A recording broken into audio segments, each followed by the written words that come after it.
and welcome, humans and future sentient silicon beings, to the fourth age with Noah and Marty. Today, we're going to continue digging into the alignment problem, which, just to give a quick reminder, it's relevant to the AI revolution due to the concern that if we do create an artificial general intelligence, will it have the same morals and ethics and motivations we do? And we generally like to extend this concept anyway to humans because I mean, we don't align with each other anyway, and the systems we build, the political, socioeconomic systems we build, uh, um, we have a hard time aligning those, and we have a hard time aligning even with our past and our future selves.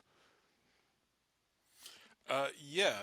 I would say that it's highly critical because we have computers and we're increasing computer involvement in our lives, and our existing societies depend on superintelligence at the very least in order to be properly organized. And so, as computers are capable of intelligent like behaviors that are beyond our capacities, working out how to get these capacities aligned with our interests becomes the foundational problem of creating the new kinds of civilization that we are in the midst of creating.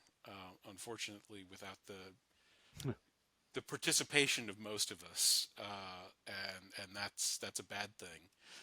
So going over what we had talked about last week, there are three topics. I don't know if we'll get to all of them. Hopefully, we do. Of that we hadn't gotten to. One is how to use these negotiation game approaches to develop marketplaces and create the coordinated discovery market. Two is we had talked a little bit about politics and some other conflict resolution issues, how why conflict is a hard problem and why the CDM doesn't really handle conflict particularly well, and that other approaches like reinforcement learning actually handle conflict reasonably well, and that may well change how we as a society need to value conflict and permit it. And three, that these systems are have a goal of being effective, but effective and good aren't synonyms as much as Mhm. business schools would like to believe, and so morality is an indispensable part of these ideas and the systems that we build from them. But unfortunately, morality doesn't come from these systems. Um, it's more a negative case. So a system that cannot do good is immoral, but a system that might be able to do good isn't moral. The Mhm. morality would have to come from somewhere else to judge whether or not that's possible. So Mhm. um, And an often case, so you're saying, morality does not derive from, um, mathematical axioms. It derives really right. from who we are at this moment in time and space. Well, and that gets very tricky. So the basically the project the Enlightenment was to attempt to rederive uh, the critical parts of what at that time was the Christian moral system of Europe from the math. Hmm. And guys like Kant were all over that project. And other guys like Hume pointed out that that was pretty much dog's breakfast and a pointless endeavor, and they were unfortunately correct. Um, uh, we have to do more work than than just learning math to be good people, um, Hmm. uh, which kind of sucks because we're already not good at math and we need that too. So like it's it's an extra topic and not an easy one. But Let's dive into that first aspect, designing a market structure using a negotiation game, because that gets at one of the things you said, morality being about who we are here and now. Um, it's also pretty necessarily about who we were and where we're going to be tomorrow as well. Hmm. That a an objective moral standard needs to not necessarily be invariant over time, but needs to have a relationship with time that that is internally logical and makes sense. The easiest way for this to happen is for it to be invariant over time, but it could also be periodic over time or have some other temporal element that allows it to be stable as an idea. Uh, because again, going back to what computers do for us, they create a present moment that is briefer than human consciousness allows, and that specific problem is what is causing current markets to fail globally, and has been for several decades now, because the markets were based around conscious decision making with the notion that concentrated human attention, if you will, could come to a common consensus. And by being able to slice and dice that those moments in time into thousands of separate moments of time, the markets become this very obviously gamed system where probing efforts that have nothing to do with whatever underlying reality is, but simply attempts to mine out the flaws in how the market has been implemented and flaws in what other people's programmed strategies are to develop programmed strategies that attack those other strategies. And so we have effectively lost the plot. Our Right, markets are no right, longer telling us about what our lives are. Yeah. right. It also Okay. reminds me of like I guess the challenge of it's like the markets are playing chess, not that they're trying to value, for instance, what Microsoft should be worth. Right. Right. Well, chess for centuries was thought of as a proxy for military capacity or even Hmm. intellect. Hmm. And indeed, if nobody trained in chess, then then as a complicated activity, it would be a reasonable proxy for those Yeah, things, yeah. because smarter people are on average better at things than dumber people are, and military activity is an activity, and so smarter people on average will be better at it than dumber people are. And so if you just sat two people down and taught them the rules of chess and had them play a tournament against each other, the smarter person would win more of the time than the dumber person would win. Um, but very rapidly, if you decide to build your society around chess ability, uh, Hmm. people would adapt to that. Start, you know, rich people would start teaching their kids to play chess, and figuring out how to train people to be better at chess. And uh, modern, so the number like 3 or 4 rated chess player on Earth is actually a Twitch streamer, as his sort of Mm. primary day job. Uh, and so he mostly plays chess for content, but he's done other things. And I saw a link that suggested that he had taken an IQ test, and scored barely above average, in fact, on the IQ test. Now, he may well have made a conscious decision to slightly lower his score, in the process of streaming himself taking an IQ test. Hmm. Uh, but but this is a general pattern. Actual studies have been done of chess players, and they find that they have they have decent, but not stellar IQs, generally speaking. Hmm. So they're good at playing chess because they're good at playing chess. They've done a lot of And work they're on it. probably really lousy at military warfare.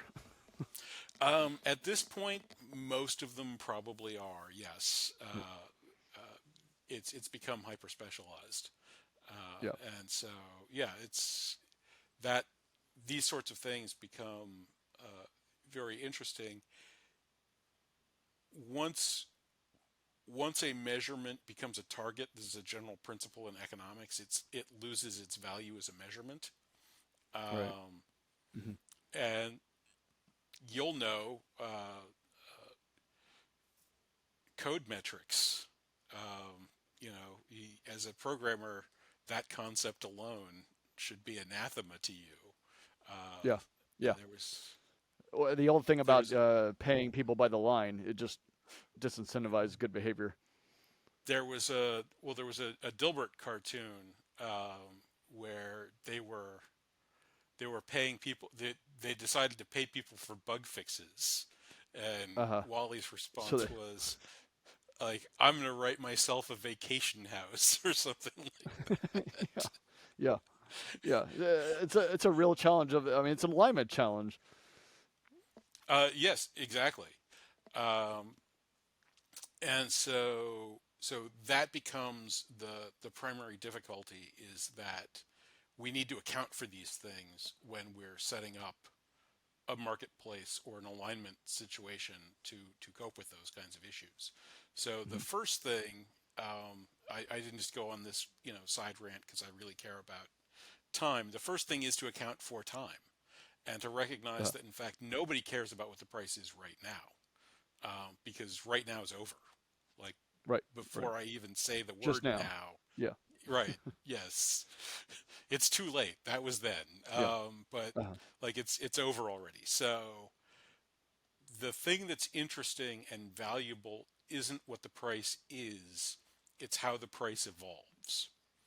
Right. And it's possible to create a common consensus over a timeline of where prices are and are going. It's not possible to create a common consensus about what the price is this instant, which is why Right. markets have that kind of jaggedy behavior where they're constantly zipping up and down a little bit in highly unpredictable ways. That's because it is, in fact, impossible to come up with the price right now. And so they don't even try. They're just Mhm. constantly updating you microsecond by microsecond on what people just agreed to a microsecond ago. Right. So that's step one. We need a function. Um, we're not trying to converge like when we were talking about planning and trying to come up with a finish date and stuff like that, where we were converging on a single point of information. We want to Hmm. converge on a functional information over time. And this, to me, is one of the most important things that we'll need for our insights generally in other areas as well. Um, if the law is the law, but the law can change tomorrow to whatever the people that wake up tomorrow decide to write down, in the public square, Hmm. then then then the law isn't the law anymore, right? Like, what Right. if murder's legal tomorrow? That's not going to look good in Right. in Right. the general Democracy is thing. only as good as the people.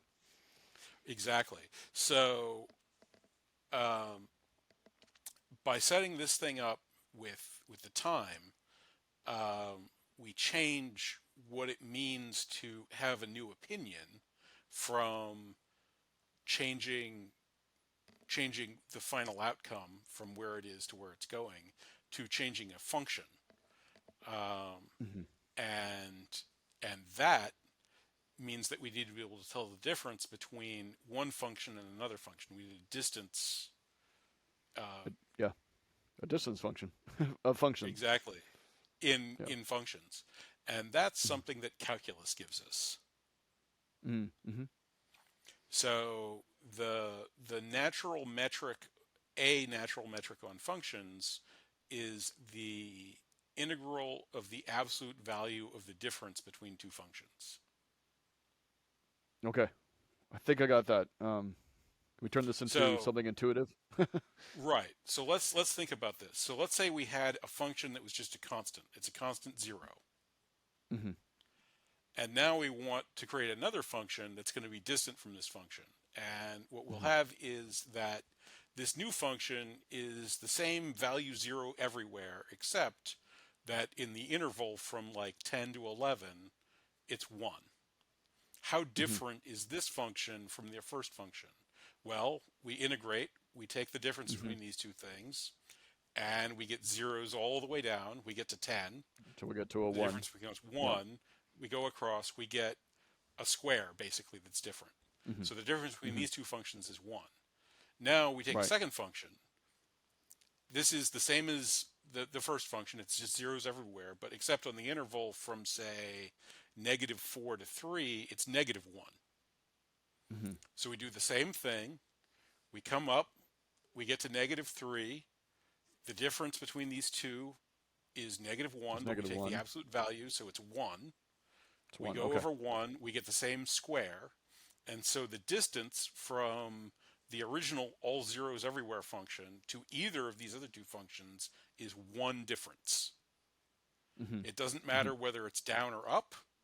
It could be both, in fact. We could have one that was, you know, -10 for a 20th and then, 5 for a fifth someplace else. Mm-hmm. Doesn't make any difference. The total difference, there's an infinite number of these one distant functions, Mm-hmm. but all of these functions are one distant, and they would be distinct from functions that had two box-sized objects on them or Mm-hmm. some other weird shape. So if you started a quadratic deviation for a length of 1, that would give you a 1/2 value, whether Ah. it was positive or negative. Mm-hmm. Uh, and if you continued it from 1 to 2, that would give you a 2 value. So Mm-hmm. I could have a quadratic growth that then reverted back to 0, and then two negative square boxes, and that would be a difference of 4. Mm-hmm. So we are defining a, relationship between two different systems that could tell us how different they are. Yes, yes. So the Mm-hmm. going back, just quick recap.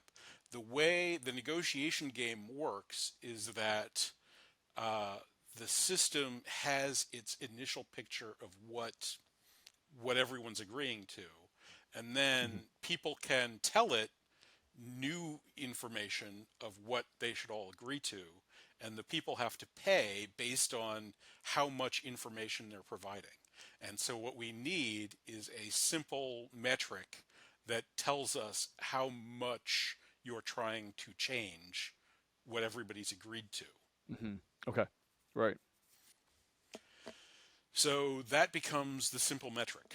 The simple metric is just this absolute value of differences. Now, to get into the market space, we have a few other things going on. So one, the present is more important than the future is. Mm-hmm. A So dollar now is worth more than a dollar later. yes, Mm-hmm. um, and two, uh, people want return on their investments. Right. Uh, Mm-hmm. so we handle both of these problems basically at the same time by applying a decaying function to make future changes less expensive and less important than Okay. present changes are. I see. I see. Uh huh. Mm-hmm. And so by bounding these things in sort of an exponentially declining forward curve, we create a situation where information about the future is very inexpensive to put in. So you can Mm. provide large fractions of the information that will eventually be integrated together about the future. And then once the future arrives, you've got this very big effect that is your action that cost you very, very little. So you get paid for this very big effect, but you paid very little to get it. And so Oh, your okay. return on investment naturally improves. Okay, so this encourages the behavior of being right further in the future.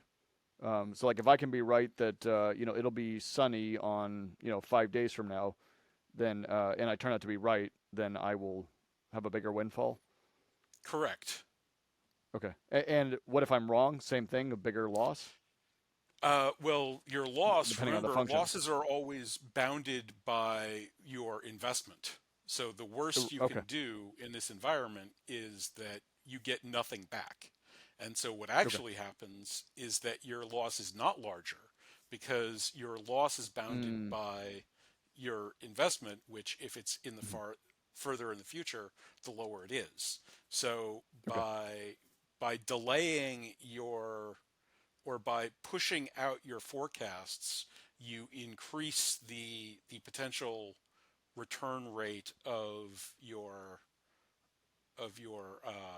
windfalls. You also decrease the total absolute risk that you're taking. Hmm. Hmm. Okay. Uh, and so, yeah, think about like right now, politics is obviously very, very contentious, but it essentially always has been because if you were to seize control of the political landscape, you can make the laws be what you want them to be right now. And obviously, Hmm. people care about what laws are right now because that's when we're alive, Right. and that causes that's what I'm gonna care about. Yeah. Yeah. But imagine a world where you could only make laws about 50 years from now. Hmm. Hmm. Well, the political situation becomes somewhat less contentious under those circumstances because you can't affect anybody right now. You can Right. affect their Right. children, and Hmm. for young people, their old age. Uh, Right. but but you can't change a law that will cause a benefit for you because, well, maybe if you got elected to Congress at 25, which is Yeah. the legal limit, you'd have Hmm. some expectation of still being alive when the law was what you said it was. But for most people, 50 years is enough that you'll be dead by the time it happens. So Right. Right. that sort of payoff feedback loop goes away. Certainly, Okay. your ability to bet on the effects of the legislation that you're passing in the marketplace vanish with a 50-year time loop inserted into them. Hmm.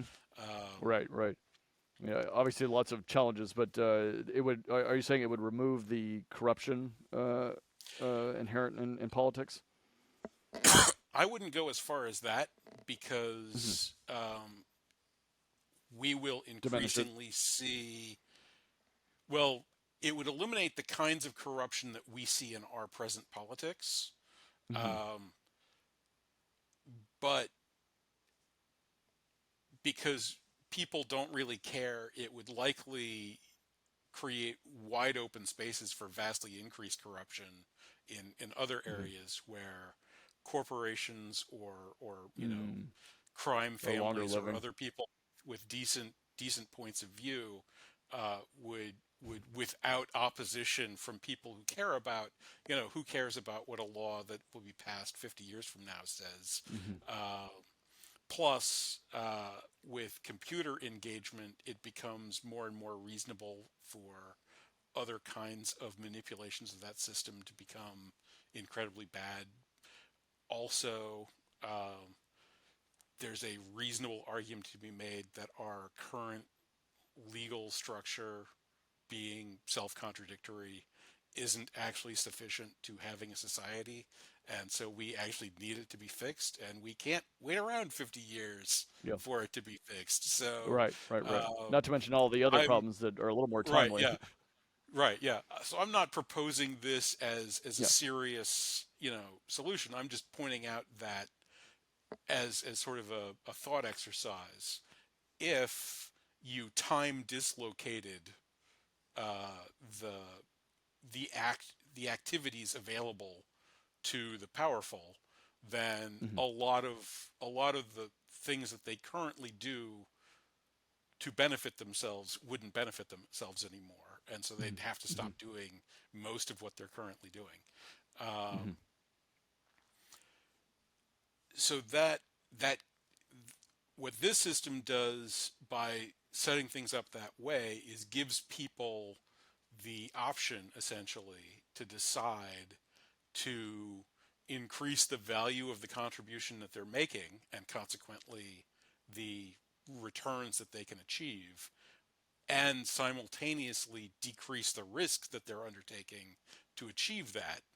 And it uses that as a persistent incentive to get people thinking about tomorrow or next Hmm. week or next year, and not this exact millisecond right now Right. winning and then going on to win the next exact millisecond and so on.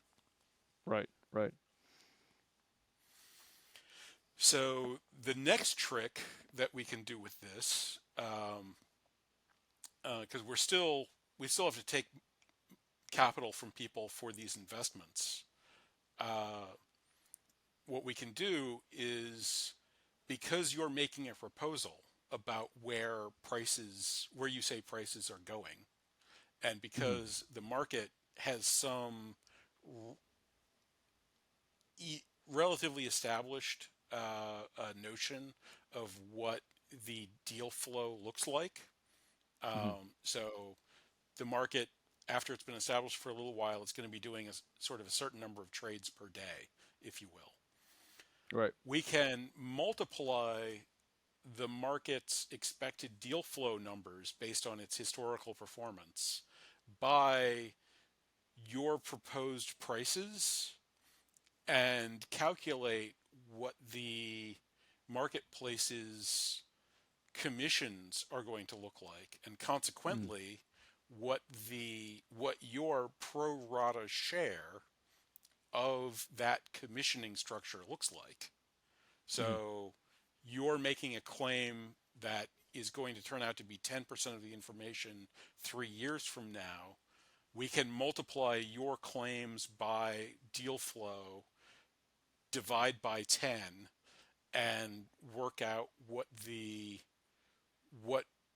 what the amount of money you're making a claim on actually is. Hmm. And so then we can charge you for that based on uh, what sort of rate of return is appropriate. So Hmm. this is how we do that part of the system. So if you're making a claim to $1,000 a year from now, we can charge you like it's $500, or we can charge you like it's $50, or we can charge you like it's $10,000. We can make it more expensive. Um, Hmm. but by deciding what we're going to do and deciding what that function looks like, we create that incentive to push information further and further into the future to create safer, higher return investments. Mm. Okay.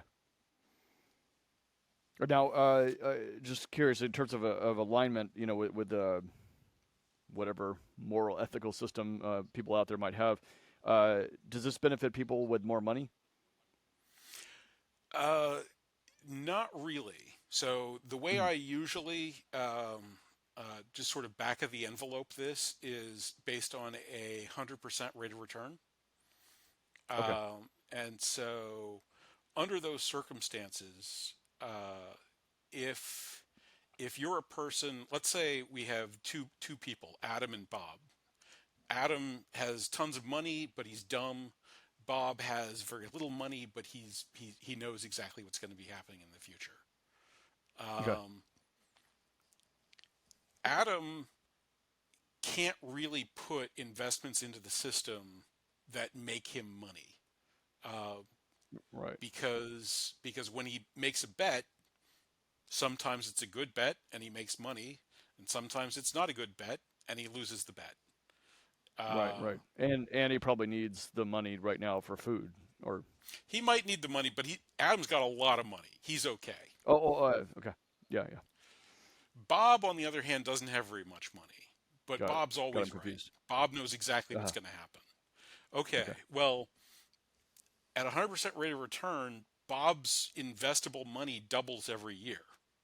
Uh-huh. Uh-huh. So in 10 years, Bob has 1,000 times as much money as he did when he started doing this. Hmm. And in 20 years, he has 1,000,000 times as much money. And in 30 years, he has 1,000,000,000 times as much money.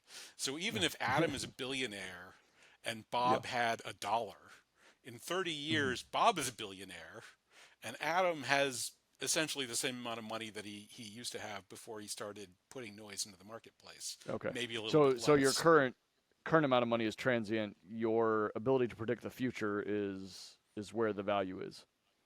Exactly. Yes. Okay. The market only cares about your ability to make it work better, and it Yeah. measures you on your ability to make it work better. And if you Right. can consistently do that, then it's going to pay you a lot of money, and you'll be able Hmm. to have larger and larger effects to cause it to work better, and it will work better and better because of that. And if you aren't Right. able to do that, it doesn't care about you.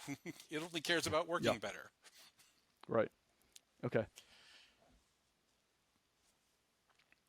So yeah, good question.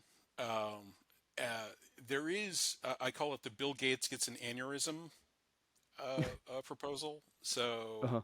let's say Bill Gates gets an aneurysm and decides Hmm. that copper should be more valuable than gold. I mean, copper has a lot more utility. We use it Uh, for a bunch more stuff. He's like, but it's you more know, this ubiquitous. whole thing, Yeah. right? Yeah, it makes Yeah. no sense. Copper needs to be thousands of dollars an ounce. Okay, Hmm. well, Bill's, worth hundreds of billions of dollars, uh, presumably. So he liquidates everything and he goes into the copper market and he's like, copper needs to be thousands of dollars an ounce. And so I'm going to change the price of So he copper pumps it. today and tomorrow and next week and for like another decade to thousands of dollars an ounce. What Yeah. happens? Well, people sell copper. People are very, Yeah. very happy to sell copper for thousands of dollars an ounce. People don't really buy copper anymore. Uh-huh. There's not a lot of demand. People aren't going to replumb their house in gold valued copper. That's just not going to happen. Right. So Right. the Right. Right. copper Right. market crashes Uh-huh. almost instantly. Uh-huh. Well, the market says to itself, I'm a copper market. I do $1 billion of trade a day. Whoops, no, I don't. I do like Uh-huh. a couple $1,000s of trade a day in a copper market. Like I suck. Yeah. Okay, the cost of changing me when I'm figuring out how much you're trying to claim when you're changing a price tomorrow or next decade or whatever isn't some fraction of $1 billion. It's some fraction of $1,000. So it's a Right. millionth as expensive to change prices Hmm. now. And Bill's money, we got Bill's money. Bill had to Yeah. pile his money into all Got to pump these it in. Yeah. had to put it all there. So it's a prize. If Hmm. you can get into the marketplace and fix these things, not only are you going to get pieces of whatever people are paying to actually trade copper, you're also going to get some of Bill's money that's sitting Hmm. there wrong now and is going to and goes into the prize pool. So everyone on Earth who has access to hundreds of trillions, not the crappy 100 billion that Bill has, uh, is going to bid in and put the copper market back to the way it was yesterday, Hmm. Hmm. Hmm. before Bill's unfortunate medical incident, Yeah. and within a day or maybe two, the copper market is back to its old ways. Bill's money has been spread around to all the people that were paying any attention. Uh, some of which will be slowly paid out over the course of the next few years or decades. Um, and Bill is destitute now, and it's Hmm. unfortunate that he hadn't hired advisors around him capable of recognizing his medical issues. But Hmm. we're all okay now. Uh, Uh-huh. the market has a bad day, but frankly, imagine what would happen if somebody with $100 billion and no conception of reality were to enter the New York Stock Exchange and start Hmm. throwing it around. Right. It Right. would be a bad day for that market as well.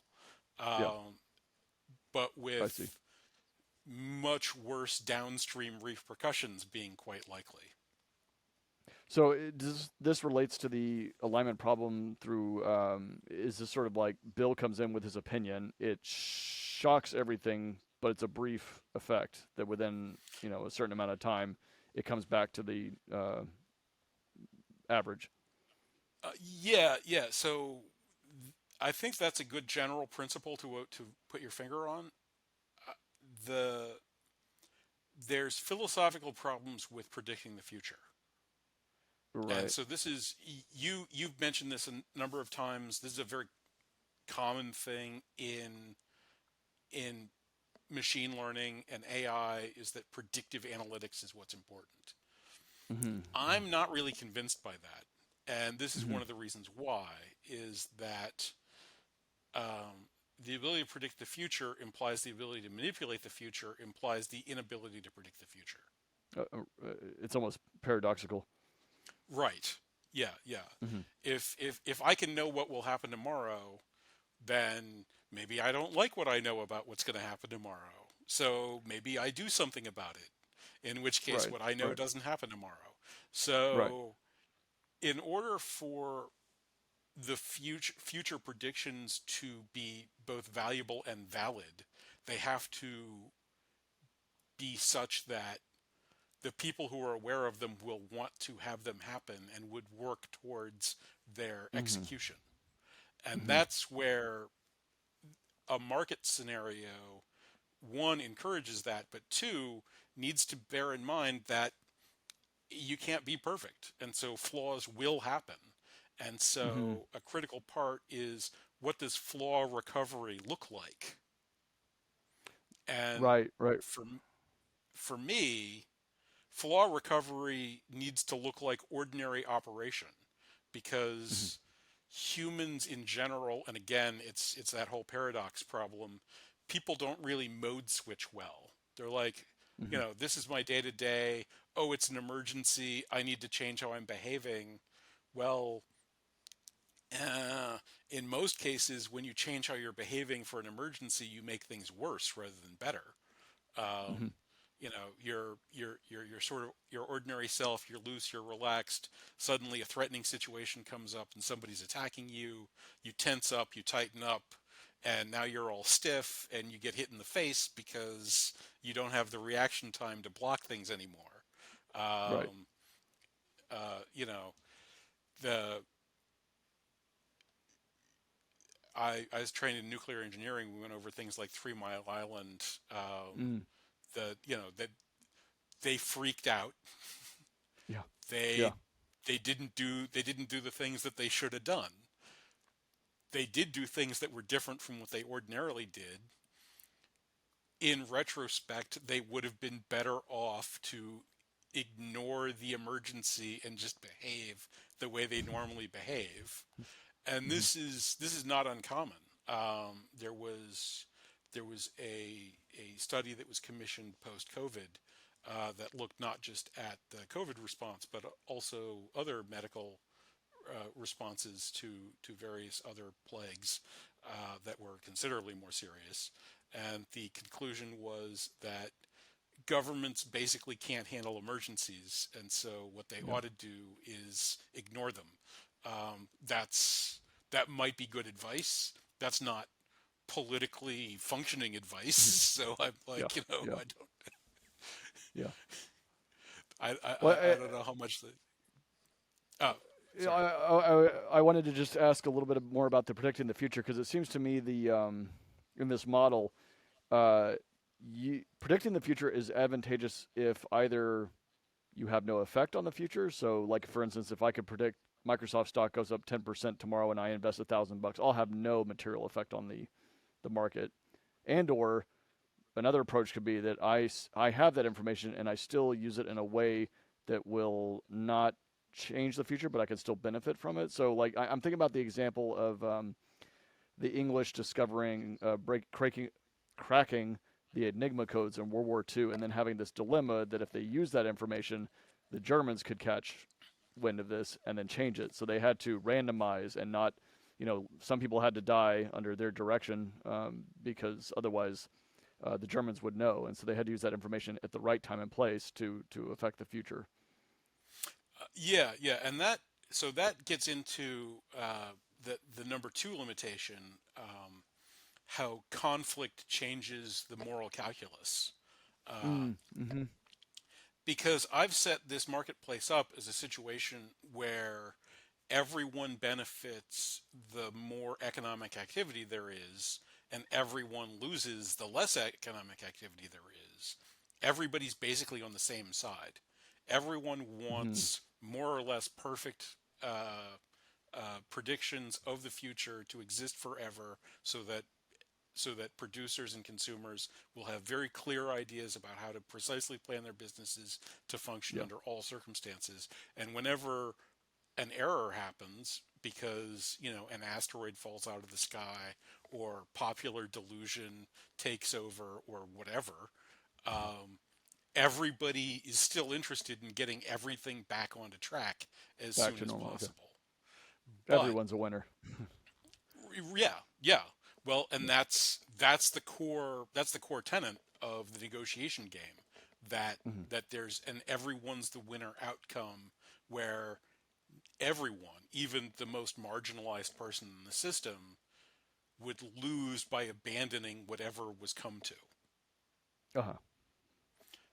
But that's not the world we live in. We live in a world in sort of the full richness of time and space, not just the economic transactions of the copper market, for example, uh, where I might be able to benefit from your losses or vice versa. Right. There are functioning kidnapping rings. There are Mm-hmm. open slave markets on Earth.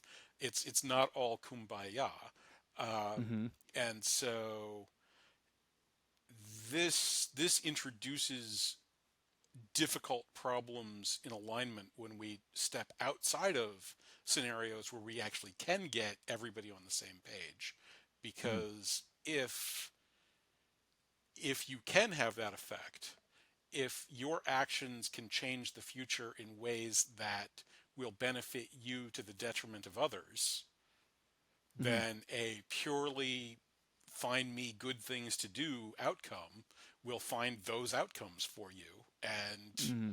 and at least some people will choose evil and profit over good, Mm-hmm. and of course our existing corporate structures of promotion and morality seek out and find precisely those persons to Yeah. to put them in charge of things. The Mm-hmm. I just saw an article. Apparently, the current Boeing CEO is stepping Yeah. down. Yep. Yep. He is not being escorted to permanent residency in the federal penitentiary with Yeah. his He, predecessors, presumed successors, the board, and I those haven't looked at how much unfortunate. his golden parachute is, but I'm sure it's a made of gold, made of platinum. Yeah, yeah, yeah, yeah. I'm sure it's pretty decent. But you know that what's in the public sphere at minimum could be interpreted as them having committed mass murder. Mm-hmm. Uh, Mm-hmm. and And being while paid he to do wasn't so. there, and being paid handsomely, yes, to do so. Handsomely. And while he wasn't there at the time of the jet crashes in India and Africa, I think that it was. The Um, 737 Max. Yeah. yes, he was hired by the people who were there at that time, Mm-hmm. and none of his actions in his tenure have been the intentional rooting out of obviously mass criminal elements for criminal prosecution. Like, that's not what he Mm-hmm. did there. He Mm-hmm. did business as usual and talked about how they were going to turn the ship, and now stuff is falling out of the sky. In this country, which gets a lot more news coverage. Right. Um, Right. so that's a severe problem. Conflict is a real issue. I don't have a complete solution. I have a solution to scenarios where you can, you can find this circumstance where you can get everybody on the same side within some sphere of activity, economically in this case. Mhm. But right and wrong are still real things that are really out there. We don't really know a lot about what the right things are. We know a little bit more about what the wrong things are than we used to. Um, but that's an important thing that's going to exist. And as part of a complex society, I don't think we're going to be able to get it down to everyone's always going to be on the same side. There's going to be factions. There's going to be points of view. That's Mhm. fine. That's normal. I think it's decent. Well, But that was going to be my next question. Is just sure, how aligned we are probably going to align as all humans. Well, let's say 99.9% of humans on certain set of things, and then there'll be the next set that's we a little less so, and then of course there's going to be things like abortion that split people down the middle. I'm thinking about things like, I don't know, caring for the young is generally universally accepted, um, almost well, because as a species we so need that. this goes back to sort of our first conversation. Um, Maslow's hierarchy of needs is also a hierarchy, or at the very least, a partial ordering of disintegration. So at the top end Mm, of Maslow's hierarchy is self actualization. right, And right, self actualization is obviously an individual and independent activity, which means that should we attain the position of universal Maslow, there yeah, would be 8 billion sides. uh huh, uh huh.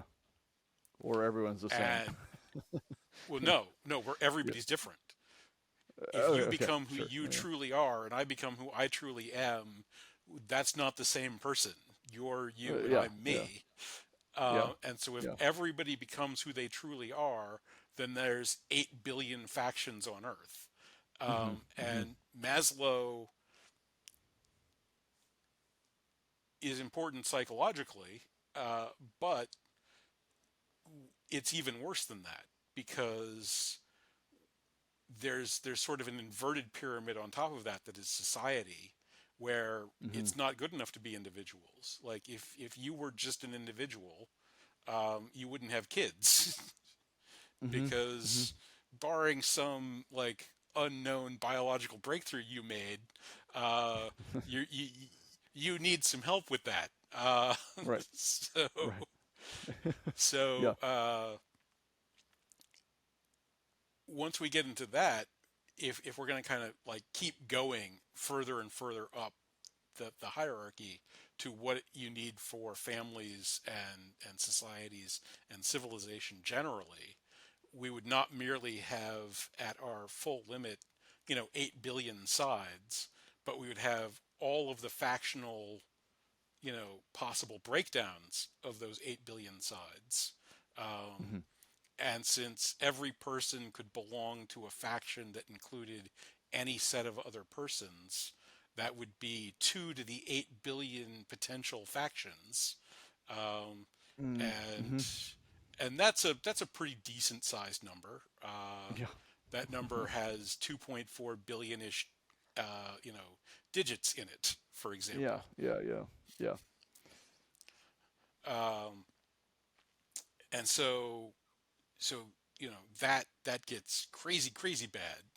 And if those factions are temporally unstable and computationally constitutable, then we have a scenario where with computers that can do 100 billion things per second, and conceptions of reality that are up to computationally, critical, we could Mm-hmm. have numbers that aren't easy to express Yeah. as sort of the possibility space in which we would inhabit. Uh-huh. And the thing is, that's the world we live in. We live in a world where a political notion that has not encompassed that number whatever the hell that Right. Yeah. is simply a naive, muling of children in the face of thunder and lightning. Like the forces are much bigger than what we're talking about. Hmm. And that's why we actually require, for civilization to exist, super intelligent systems to be able to grapple with these scales that include the fact that all our brains are in them. The reason our brains Hmm. aren't up to the task is that our brains are part of Yeah. the problem. Right. Right. Right. Right. We need something exponentially larger, possibly with how many zeros after it, um, Yes, yeah, to even yeah, yeah, understand the yeah. problem. Right, exactly. So um, that's where that's where certain kinds of simplifications become absolutely necessary. Those simplifications need to be extremely stable, and that's where, if you were going to use this sort of an approach in a political system, you would have to, like, for what I had to do to develop the marketplace, I had to identify these four roles. There's the operator, this forecaster negotiator that we've been talking about, and then the producers and the consumers. And so the trick with my market is this next step. After the forecast is made, we take the numbers in that forecast and we take that over to the producers and consumers and say, Mm. okay, how much do you want to trade? You can't negotiate. That's already happened. We already figured this out. This is what the price is today. But Right. you still have a decision to make. You get to decide how much you want to trade. If you don't think these prices are high enough, wait until tomorrow. Like, if you're right, Hmm. we're going to change. Uh-huh. So price discovery. Right. So this is where the rubber really meets the road. We've discovered some prices, but if we discovered good prices, then they're going to work. If we Hmm. discovered bad Hmm. prices, then they're going to fail. And so we Hmm. take this to people who have the choice. They can take these prices. They like them. They don't like them.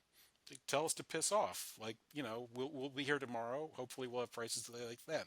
So once they put those in, then there needs to be a process of determining which of them is trading with which other of them, because there's no time precedence and there's no price Hmm. precedence. So who's offering the good deals, who's offering the bad deals? The What you need to do is actually fill them from the bottom up. And so what this does is that if you're a smaller player, then your entire order will fill most of the time, Oh, okay. Okay. unless Bill Gates has the aneurysm. And if you're a Hmm. larger player, you have the risk that some of your order might not fill if the prices are on the wrong side for your side today. Uh-huh. Okay. So, so what this does is it actually encourages greater diversity of point of view, and that's what gives you a competitive marketplace that's capable of being stable. Mm. Okay. So now, just to link the very rubber meeting the road to kind of the higher level concept here, uh, when we say, almost sounds like you're describing a stock market, but would some of the ideas that we would be bringing to the market be things like abortion, yay or nay, and then Well, assigning a right. price to So that? if we were running politics like this, whereas I had to do an analysis that basically said, okay, what if the producers and consumers decide to collude? Like, can they collude in a way that makes them money at the expense of the operator or the negotiator? What if Mm-hmm. everybody except for the operator decides to collude? Like, can they make themselves money by trying to take from him? What if everybody Uh-huh. decides to collude against the producer? What if everybody decides? And so you have to check. And so for four people, there's 15, two to the n minus one. You don't have to check the one where nobody exists, but you have to check all the Okay. factions. Uh-huh. Um, and the number of factions aside from the empty faction that exists is 2 to the n minus 1. The empty Hmm. faction is the one that's left over. If Okay. if we were going to if we were like, oh, politics is a process of all of us agreeing with each other. There's 330 million people in the country ish. We don't know the exact numbers. Um, what can you establish a system where no subfaction of that group could create a scenario where they could renege on the agreement in a way that offered them an advantage over everyone else in the group? Well, Mm-hmm. number one, no, I can't, because that's obviously and clearly and publicly happening right now. Mm-hmm. But number two, 330 million is a much larger number than four, Mm-hmm. Mm-hmm. and 16 or 15 is a much smaller number than uh, a number with 100 million-ish digits in it, which is about what we'd be up against for solving that problem. Mm-hmm. Um, and so, one of the limitations of negotiation games is that the difficulty of solving this problem, of working out the properties of these metrics to ensure that they have the properties that you're looking for, is hyper exponentially expensive based on the number of factions that are involved. Mm. So, creating a four faction system like CDM is however difficult it is. Creating a five faction system isn't twice as hard. Yep. It's It's exponentially to it's the. it's it's exponentially to the exponentially times harder, because Mm. the the not only is there an exponential number of factions, but you actually are concerned about the interactions of those factions with one another, which is basically a complete graph problem on the factions. Mm-hmm. And so what you wind up getting is sort of an exponential to a factorial type of a behavior. Mm. Wow. And so Okay. So it so grows it hyper becomes rapidly. very difficult, right? At least one of the things that I had hoped to get more pull in on that hasn't so much happened so far, would be to get more brains than just mine thinking about these problems, Mm. because number one, maybe there's some very obvious, or maybe very inobvious but very brilliant people could understand them, Well, optimizations optimizations that bring. Yeah. exist that Yeah. would bring some of these bigger problems within scope of intriguing, ness. Yeah. Number Yeah. two, more brains equals more brains, and even if it is sort of just is thousands or billions of times harder to add one or two more factions to the group, um, maybe having a dozen brains working on that problem would give us enough of a boost that we could solve Yeah. problems that were 1,000 or 1,000,000,000 times harder, and get some of these more complex scenarios out. I was gonna mention. I was gonna mention this at the top of the whole discussion about if we're gonna need AI to help us solve this problem, and I'm wondering if the reality is that we might. Well, yeah, and that's one of the things that makes the DeepMind geometry bot Yep. so Yep. fascinating. Mm-hmm. Um, That I could do the symbolic logic proofs. Right, yeah, something like a proof assistance, which Mm-hmm. there's pretty decent open source proof assistant projects, Yep. coupled with some sort of intuition based AI, might be able to create clear explanations for us of systemic uh, uh, uh, institutions that we would then be able to build and utilize for ourselves. Um, so while all this stuff sounds pretty high flown with, like, you know, bottom up order filling and this exponential, buy-in fraction type thing, the code that does this, I've written in a couple of different languages. There's a few hundred lines of, like dealing with databases or files and stuff like that. But the actual computations that carry these things out in a reasonably efficient manner is about 300 lines of code. Uh-huh. So it's really rather small. I'm wondering if we're going to run into this thing where, we have explain like I'm five right now. I'm wondering if we're going to need explain like I'm human after, because one of the things I ran into, I asked this question in my computer science degree back in college, which was, why is it that we tend to have algorithms that are on the order of squared and cubed and logarithmic, and why not to the 10th and all this? And the answer of the professor was basically, well, because we're human and we tend to think in two-dimensional and three-dimensional. But it makes me wonder, some of our more complex, beautiful equations like the wave equations, what if there was something that was equally as foundational and amazing, but was about 100 times more complex, and we just cannot comprehend it? Well, that's so one of my least favorite and most common uh, statements I've seen on the P versus NP problem.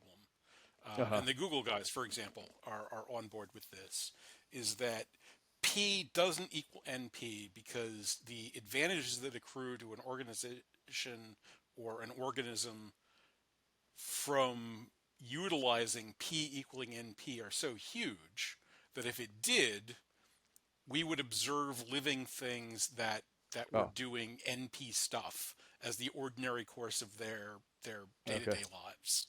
So Um, proof by the fact that it hasn't been utilized. that right, yeah, that it's not being utilized, therefore it must not exist. But Uh-huh. there's Highly this sort of suggests, yeah. implicit assumption that whatever the magic function is that unifies all of NP into P will turn out to Right. be a linear function or a square So, function or a something really cubic function. mundane.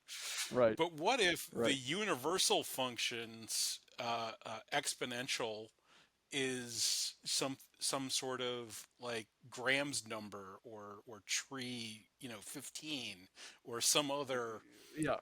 Something insane. mind-bogglingly impossible to understand number from outside human comprehension just about. Right. But that's what it is. Like there's just like the monster group is this bizarre symmetry of this like thousands of dimensional space.